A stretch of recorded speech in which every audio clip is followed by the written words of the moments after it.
get up out of the bed. I flop and flip and push myself with my cane because it's too hard on my shoulders anymore to do it with my arm. Mom!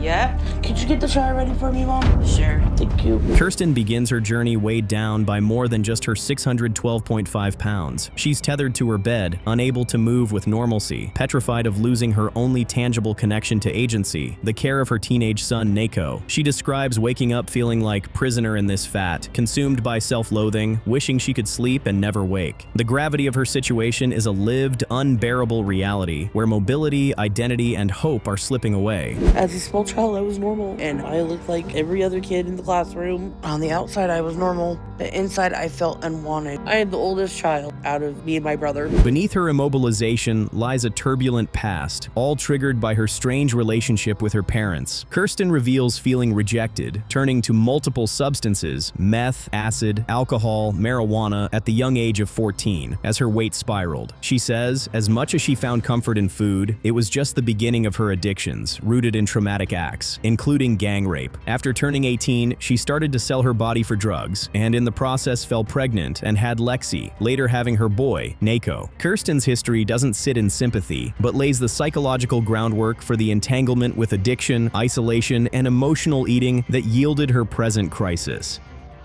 Took me in because I had nowhere to go, and I could not take care of myself. I've been living with my parents for 8 months now, with my daughter and her boyfriend, and me and my 14-year-old son. Family members alternately cater to her every request and shield her from consequences. Her voice cracks with a sad blend of desire and defeat. She says she wants to care for her son, but practically, she can't. You'd think that responsibility and the love for her child would motivate her, but there's a tragic contradiction. Her words plead for change, while her behaviors dig in deeper. It's a dysfunctional chain of permission and surrender, revealing that home is less a sanctuary than a cocoon feeding her self-destruction. And there's a part of me that thinks, why should this be any different? And I'm wondering if I'm setting myself up for disappointment right now. This is the most I've ever weighed. At my heaviest before, I was 579. I don't understand why and how I could have let myself get like this. Dr. Now enters as an unflinching voice of accountability. He doesn't sugarcoat the reality. Kirsten must commit to therapy sessions and strict dietary discipline, or lose out on surgery. When she starts avoiding therapy, he pulls the weight loss plan. His intervention isn't compassionate, it's pragmatic. He isn't there to rescue her. He is there to see if she'll do the work necessary to reclaim her life. Dr. Now sees the enablers clearly, the family members who enable her destructive habits. He admits her, setting a clear expectation. With discipline, she could start losing weight. But this isn't just about calories, it's about control. If she commits, there's a path back to life. If she resists, Dr. Now isn't here to coddle. Today we're moving Nico and me into a new apartment. These are pretty heavy. This is scary but exciting. I've never lived anywhere but Washington, but I'm so thankful that my family's helping me to do this. Neko, her son, is left off at Houston to act as her caregiver, despite barely having a mother role beforehand. Tension appears to be growing between mother and son. Kirsten can't stand Neko at this point. As always, she doesn't admit to her irresponsibility. She blames it on poor Neko, who is being forced to take on an adult role. Kirsten doesn't seem to understand how her actions are sabotaging the lives of her children, especially Neko. I'm just really disappointed right now. It's hard enough to do this, but having Nico sabotage me is making this impossible. Today, I'm headed to Dr. Now's office. A breakthrough. She loses a serious amount of weight and is approved for gastric bypass, but before that, her hernia has to be fixed. Dr. Now explains that to have the hernia fixed, she will have to keep on with her healthy habits. This should be her lifeline, a fresh start. Neko, on the other hand, appears to be rebelling against the state his mother has put him in. He wants something different, and so his grandma and mom decide to send him home. Kirsten has mixed feelings about this. Neko leaves, and Kirsten starts to stall on her progress. She is unmotivated. Really anxious right now. I know I haven't stayed completely on track recently, but I still think I'm making good progress. I'm more concerned about the fact that I'm sick right now.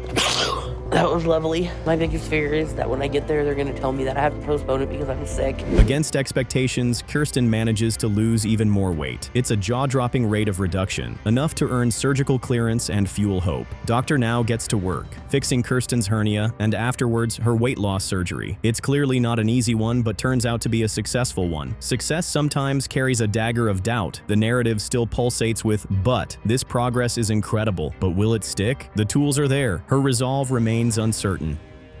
The second I woke up surgery, all I felt was pain. And I could barely even get up to that bath bench because I have no energy at all. Kirsten wakes up from surgery and is in immense pain. She laments about her misery and, of course, the slurpy hospital food. Despite the clarity of Dr. Now's terms, she considers asking her mother to get her food from the hospital cafeteria. Honestly, she doesn't seem mentally prepared for the journey she's on. Thankfully, her mom, aware of her daughter's addiction, stays away from Kirsten. Dr. Now walks in and doesn't cater to her tantrum. Kirsten has enough energy in her to be active, contrary to what she insists. Dr. Now admits that his patient will need to deal with her issues to break free from the addiction. He places her on suicide watch and ensures she stays in the hospital in order to monitor her feeding. Mom, you think I could get some mashed potatoes to eat?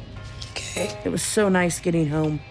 And my mom's been helping me by getting my food and me stuff to drink. Thank you. Anything to drink? Yeah, we get me some more.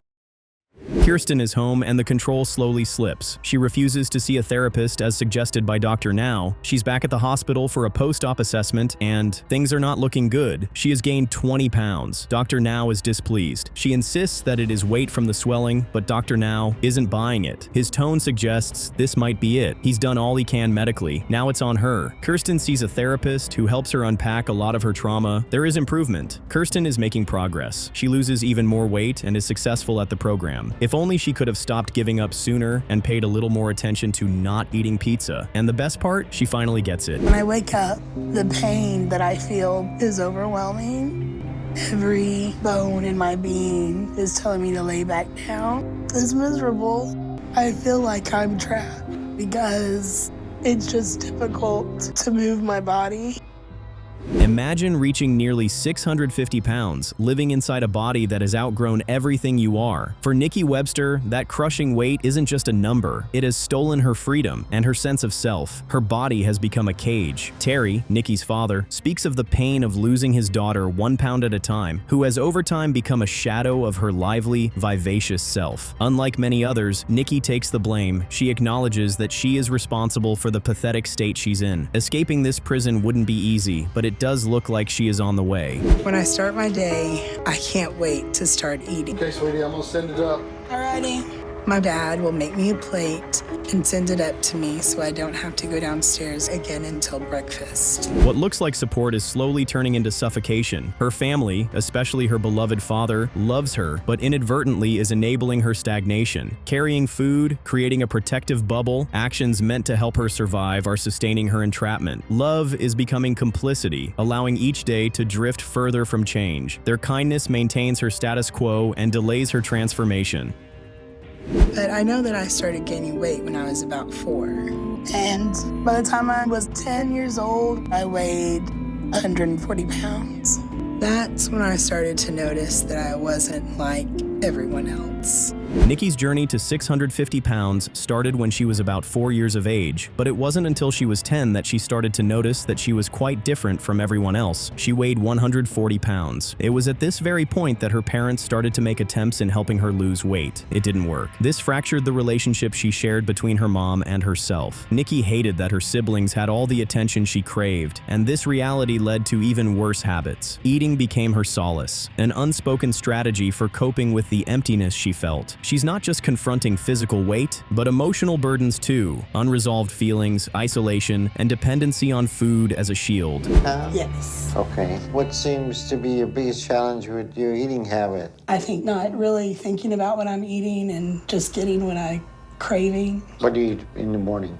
An egg and sausage biscuit. And lunch, what do you do? My lunch is usually Enter Dr. Now, realist, not rescuer. He tells Nikki the brutal truth. If she continues at this place, she will not make it to 40. Surgery alone can't save her. She needs emotional honesty and unflinching commitment. He isn't selling hope. He's offering a contract lose 50 pounds in 1 month. No breakthroughs, no surgery, without confronting what lies beneath. For Nikki, this is where possibility begins, but only if she's willing to reshape everything, including the parts of herself that cling to comfort.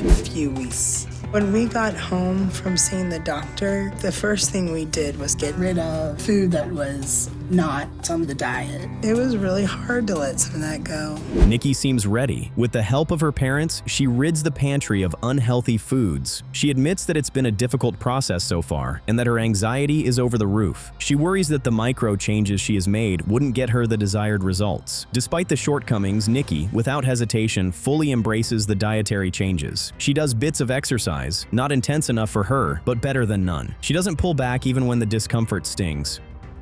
Is that the real number?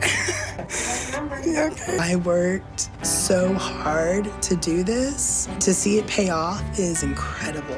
Moment of truth. Nikki loses 63 pounds, but still doesn't win Dr. Now's approval for weight loss surgery. Nikki's abdominal fat poses a threat to a successful surgery. Dr. Now warns both father and child of the risk and demands that she loses a staggering 50 pounds extra to be considered for the surgery. This shatters Nikki. She has worked so hard only to be sent home. The door is still open, but walking through it is still her choice. When I saw that I had lost 60 pounds, I thought that all my hard work had paid off. But when the doctor told me that my body was too bad for surgery, I just wanted to give up, but I want to live. Nikki admits to the hurt of being sent home, but unlike many would, she chooses not to wallow in self-pity. She is aware that since she's done it before, she is very capable of doing it again. Time is Nikki's main motivation. She wants to live a long life, spending it with the people she loves. It is another appointment, and Nikki has lost an extra 50 pounds. Dr. Now conducts more tests on her to ensure the surgery would be safe, and it is.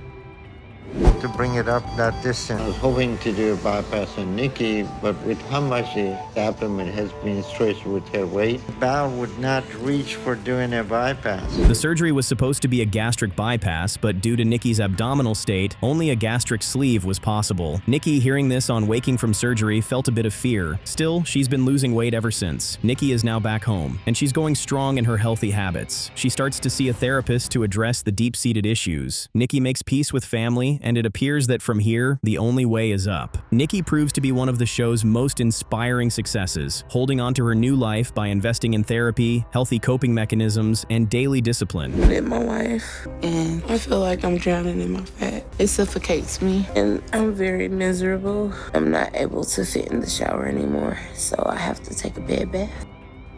Shenee's reality is a nightmare she can't wake up from. She lies almost motionless in her room, her body a fortress of swelling, wounds, and immobility. She is trapped in her own flesh, completely reliant on her husband, Freddie, for life's most basic functions. She describes it as being suffocated by her own body, and you can see the misery etched on her face. The physical pain is one thing, but the emotional agony of feeling like a burden to everyone in her life is just staggering. This isn't just being overweight, this is being imprisoned by your own flesh. To my mother and father, and my dad always worked. So instead of me being a daddy's little girl, I was always a mama's girl, and was a normal-sized child until the age of 5. Schenee shares the emotional wounds that made food so irresistible. The childhood trauma of being raped by her cousin, being raped by a friend's cousin, the crushing grief of 2 miscarriages, and the sense that her body had become both safe haven and cage. Each revelation is delivered quietly, haunted by shame and regret. Her trembling hands and haunted eyes show just how food became not indulgence, but sanctuary. 1, 2, 3. Don't drop me. I ain't gonna drop you. You know how strong I am. Oh, my back. Going out to get groceries is very hard. Her husband Freddie enters nearly every scene as the embodiment of devotion. He carries her, cleans her, spoon feeds her, never a word of resentment. At the grocery store, surrounded by the very things killing his wife, he openly admits that he's terrified to tell her no. He confesses that if he doesn't give her exactly what she wants, she gets furious and throws a fit. So instead of being a partner, he is full-time enabler, catering to her every whim to avoid a conflict. This isn't love, it's cowardice, and it's actively contributing to her demise. He's literally afraid of his wife's reaction, so he just keeps handing her the poison. 665. What are you doing, Schenee? I don't know what I could be doing wrong. My weight is 665 pounds. It was very surprising, and I don't know what the doctor's gonna say. But the only thing I could do is like try to correct. Schenee is in for the hospital appointment. She weighs a staggering 665 pounds. At the clinic, Dr. Now confronts her truth with clinical precision. He outlines the life-threatening risks, premature death. Surgery is offered, conditionally. He demands an instant change in habits to aid Sheene's weight loss. He doesn't offer cheerleading, he offers terms. Schenee shifts uncomfortably under his gaze, the impulse to hide palpable, but the moment marks the line between desperation and potential renewal. That's not what I expected to see. I feel very sad about it because I didn't move to Houston for nothing. I know Dr. Now is not going to be pleased. Honestly, I don't know what Dr. Now would say, so this appointment makes me feel nervous. Back home, compliance cracks. After 2.5 months, Schenee finally returns to see Dr. Now, and the result is an absolute slap in the face. She was supposed to lose 30 pounds. Instead, she's gained 28 pounds, tipping the scales at a mind-blowing 693. And what's her excuse? She immediately pulls out the oldest trick in the book, blaming fluid in her legs from the car ride. Dr. Now, a man who has heard it all, is having none of it. This isn't just a failure, it's an act of pure defiance and self-sabotage from the very start. And Dr. Now isn't having it. Get a decent apartment, to live in or wherever we gonna get placed at. But somewhere that's clean, decent, it's not nasty. We're trying so hard to get me to my goal, but I feel like this is gonna be a challenge because Dr. Now wants me to lose 30 pounds in a month. Schenee decides to move to Houston to make transportation easier. Finding a new apartment has posed a challenge for her. It looks like old habits and emotional shadows are still lingering, as Schenee admits to consuming lots of fast food. Weight loss doesn't seem possible for Schenee. She spends a lot of time dreaming and talking about how she is ready to put in the work, but her actions say otherwise. Days are going by quickly, and another appointment is near. Schenee, again, misses another doctor's appointment. She showed up at the hospital yesterday claiming that she was having stomach pain and a number of other issues. So we ran some tests on her and found nothing life-threatening. Schenee is likely making most of this up. But this time, rather than owning up to her irresponsibility, she admits herself to the hospital for stomach issues. Dr. Now is very aware of her cheap tricks. He runs some tests, and they confirm his suspicions. Schenee is telling lies. Schenee is now 712 pounds. It has all come to a head in the hospital. Dr. Now confronts Schenee with evidence, a pizza box, that she's been sneaking food, and she has the audacity to blame it on Freddie. When Dr. Now calls out the blatant lies, pointing out that she's gained nearly 50 pounds since arriving, she completely melts down. She regresses to her one and only excuse, screaming that she knows her body and that it's just water weight. When the doctor refuses to accept this delusion, she throws an epic tantrum, demanding that they just send her back home. It's a full-blown manipulative meltdown designed to escape all accountability. Let's get you up and check your weight and see how we're doing so we can get you going home. All right, this is all zero. Here comes the moment of truth. One more time. All right, this is 621 pounds. Well, here is a moment of what could be called false hope. After being kept in the hospital on a strictly controlled diet, Schenee has managed to lose an impressive 91 pounds. The scale finally moved in the right direction, but only because she had zero access to her usual junk food. Dr. Now sees this for what it is, a last chance. He gives her one final, clear ultimatum. Lose another 30 pounds on her own, get under the 600-pound mark, and he will approve her for surgery. For a fleeting moment, she seems happy and motivated. But the real test begins now. Can she do it without a safety net? Today I had a doctor appointment and I woke up late for it, and I'm not going because I'm very swollen. I do have fluid in my legs and I have so much to do and I'm tired. About time I get done running around and doing everything I have to, it will be late. Schenee misses another doctor appointment, and Dr. Now puts a call through. During the phone call where Dr. Now is trying to talk medical science, Schenee deploys the ultimate deflection tactic. She completely hijacks the conversation and asks him if he believes in God. She declares that God is her doctor and that it's in his timing whether she gets the surgery or not. After all the drama, the hospital stay, the second, third, and fourth chances, Schenee just gives up. Dr. Now reveals in a final voiceover that she has once again missed her appointment and is now completely ghosting the program, not even answering her phone. She has been officially dropped. Sometimes it feels like I'm dead. I cannot do the things that normal people take for granted, like walking to the bathroom. This is my bed. This is my bathroom. Penny's reality is heartbreaking. She isn't just being stuck at home, she is in a complete state of imprisonment within her own body. She lays out the grim picture for us. Her bed is not just for sleeping, it's also her bathroom and her dinner table. The sheer hopelessness in her voice when she says it feels like she's already dead is chilling. She might as well be in a maximum security prison, and honestly, the conditions might be better. This is the definition of rock bottom, a life that has shrunk to the size of a single mattress. In the second and third grade, I knew I was heavier. I remember like fourth grade, I started having to wear plus sizes. I hated that really bad. Just gaining 20 pounds a year.